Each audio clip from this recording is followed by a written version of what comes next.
Break के बाद आपका स्वागत है। अब कुछ और खबरें आपको बताते हैं। एनबीएफसीज ने प्रोजेक्ट फाइनेंसिंग पर आरबीआई के ड्राफ्ट नॉर्म्स को लेकर वित्त मंत्रालय से दखल देने की मांग की है। वित्तीय सेवाओं के सचिव विवेक जोशी के साथ हुई बैठक में एनबीएफसीज के प्रतिनिधियों के साथ एसबीआई और पीएनबी जैसे सरकारी बैंकों के प्रमुख भी शामिल थे।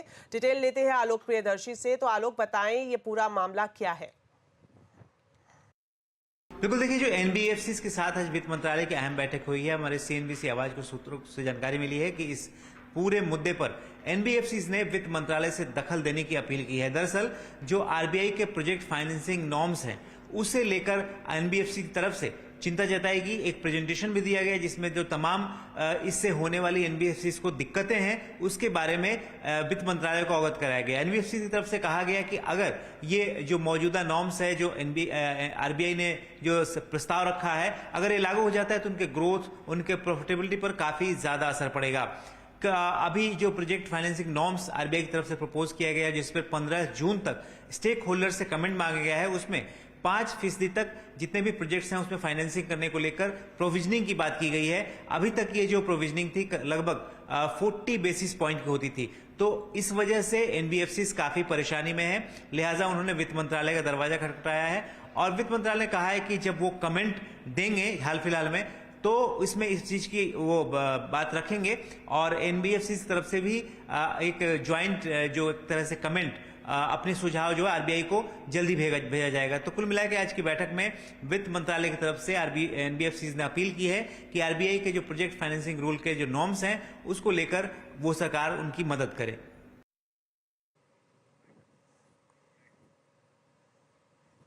शुक्रिया आलोक इस पूरी जानकारी के लिए। तो बुलेटिन में फिलहाल इतना ही। आप खबरों पर अपडेट रहें, सीएनबीसी आवाज से जुड़े रहें हमारे सोशल मीडिया हैंडल्स के जरिए। नमस्कार।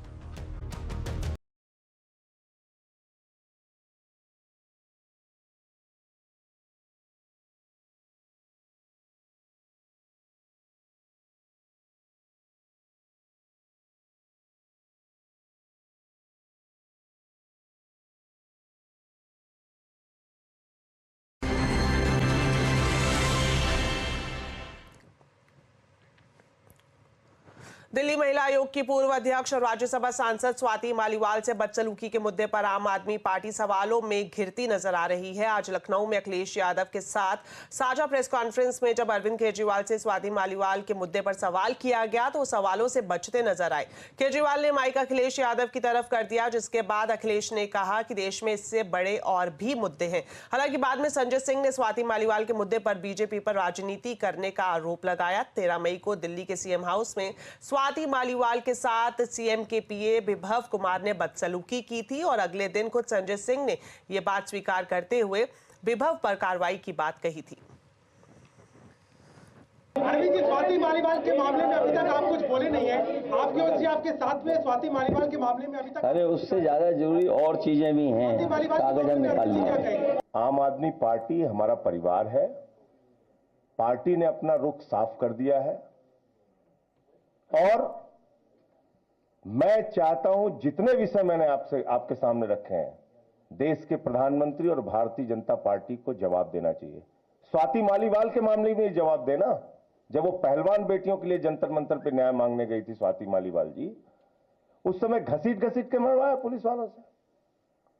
तो इसलिए इस पर राजनीतिक खेल ना खेलें, मैं सिर्फ इतना कहना चाहता हूं।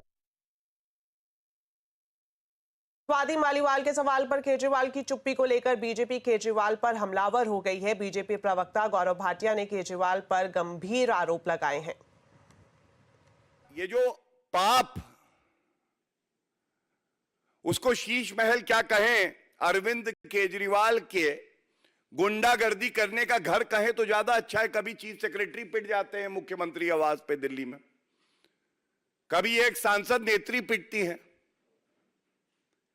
तो ये पूछा जाएगा, ये जो पाप हो रहे हैं मुख्यमंत्री आवास में, इस पे अरविंद केजरीवाल का क्या कहना है?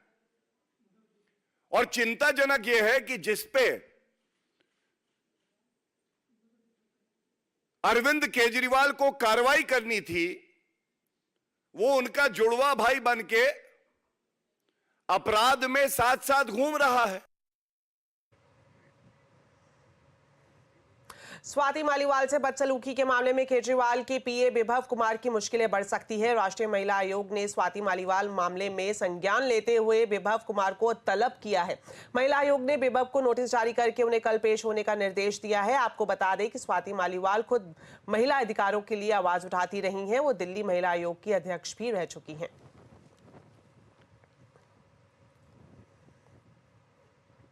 लखनऊ में अरविंद केजरीवाल ने बीजेपी पर कड़ा प्रहार किया है। केजरीवाल ने एक बार फिर अमित शाह और यूपी के सीएम योगी आदित्यनाथ को लेकर बड़ा दावा किया है।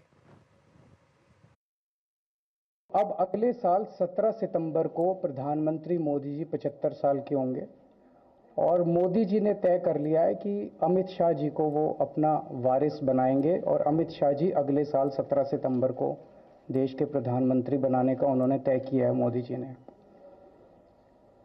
इसके ऊपर मोदी जी पिछले 1-2 साल से लगे भी हुए हैं, क्योंकि भारतीय जनता पार्टी के अंदर अमित शाह जी के सामने जो जो बाधाएं पैदा कर सकता था नेता, एक एक करके उन सब नेताओं को साइड कर दिया गया, उनका पत्ता साफ कर दिया गया।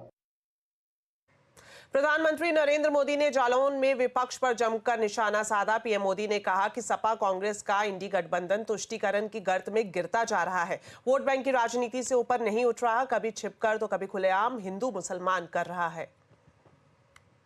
एक तरफ मोदी संतुष्टिकरण से सच्चा सामाजिक न्याय देने में जुटा है, तो वहीं सपा कांग्रेस का इंडी गठबंधन तुष्टीकरण के गर्त में गिरता चला जा रहा है। वोट बैंक की राजनीति से ऊपर नहीं उठता है। आए दिन कभी छिप करके कभी खुलेआम हिंदू मुसलमान 70 साल से यही खेल करते रहे।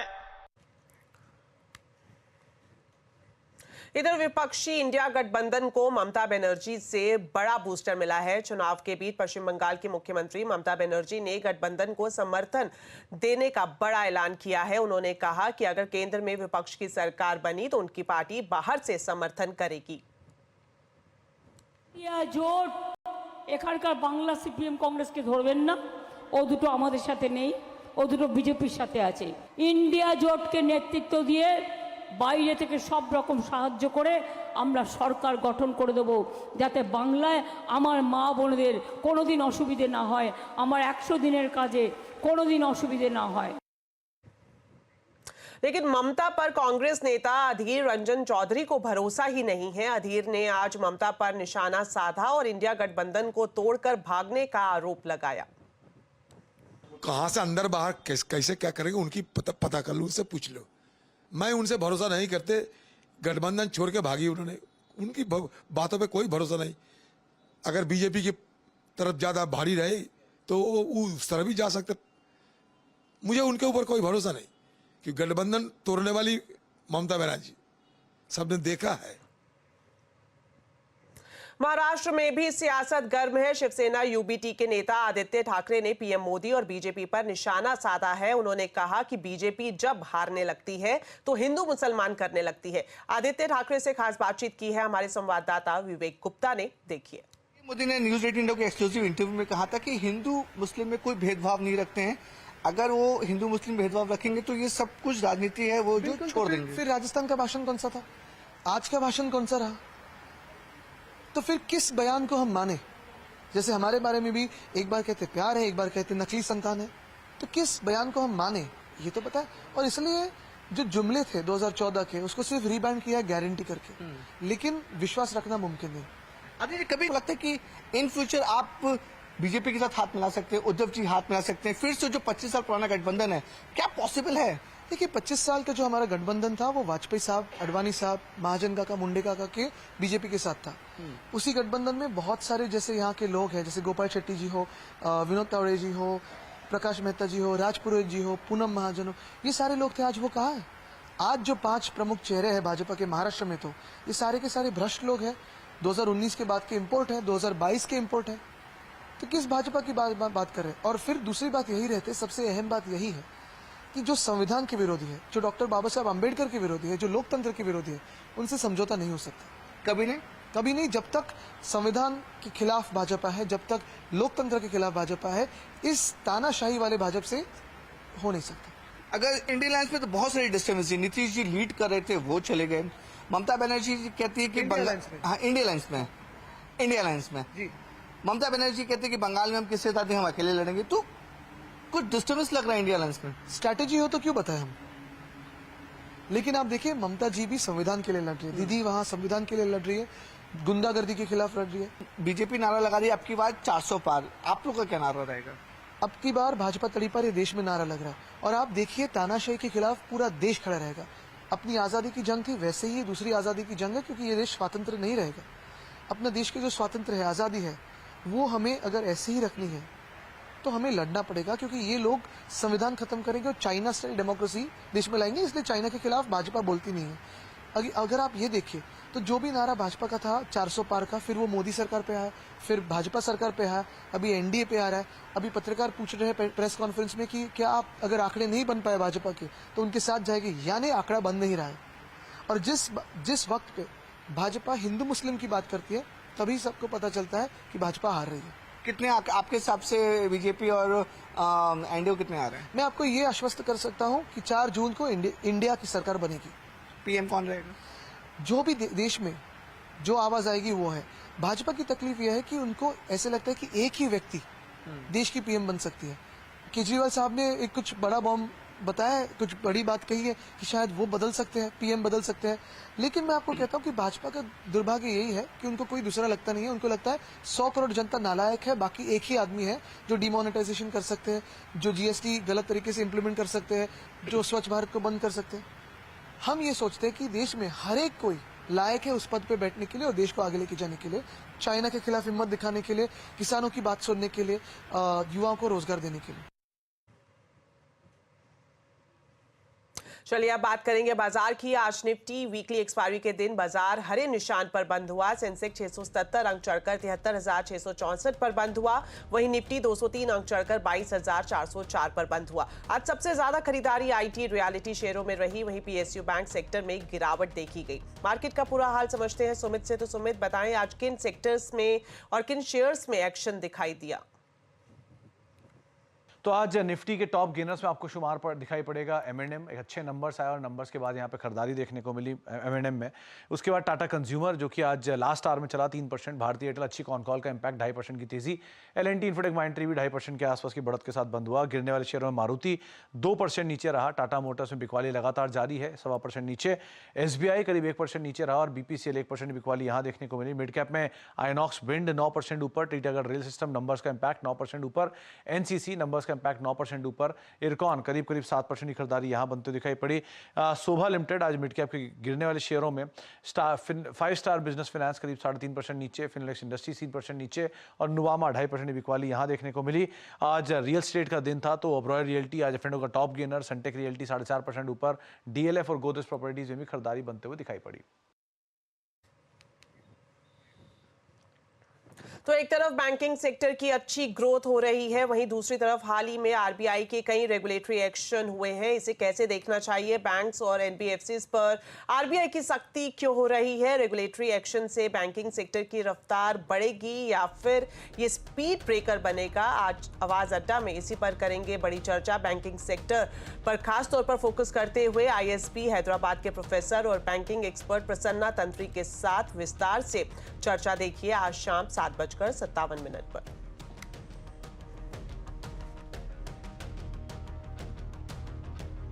चलिए अब बुलेटिन में आपको दिखाते हैं लोकसभा चुनाव से जुड़ी हुई हमारी स्पेशल कवरेज, चुनावी मूड माहौल।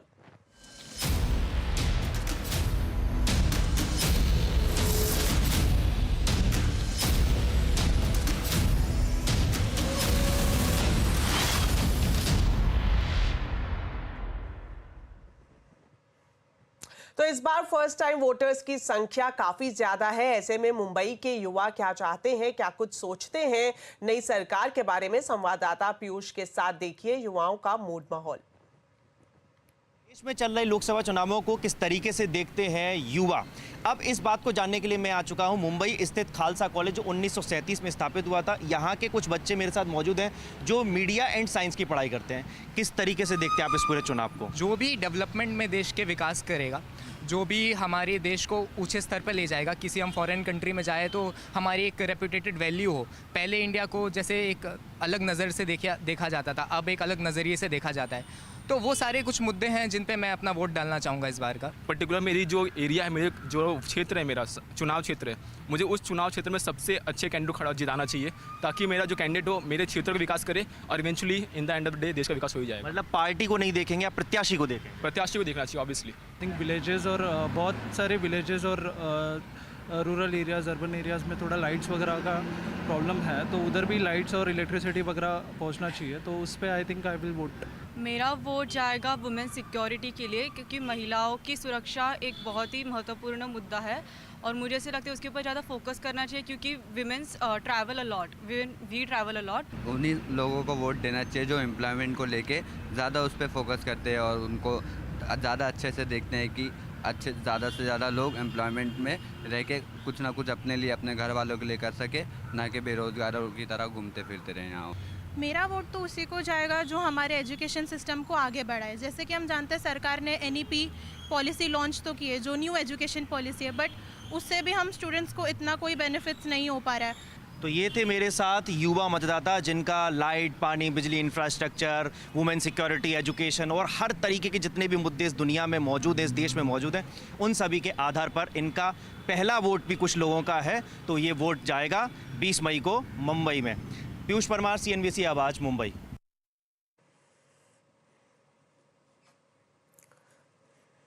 चलिए फिलहाल वक्त हो गया एक छोटे से ब्रेक का, लेकिन खबरें अभी और भी हैं। आप देखते रहिए आवाज़ समाचार।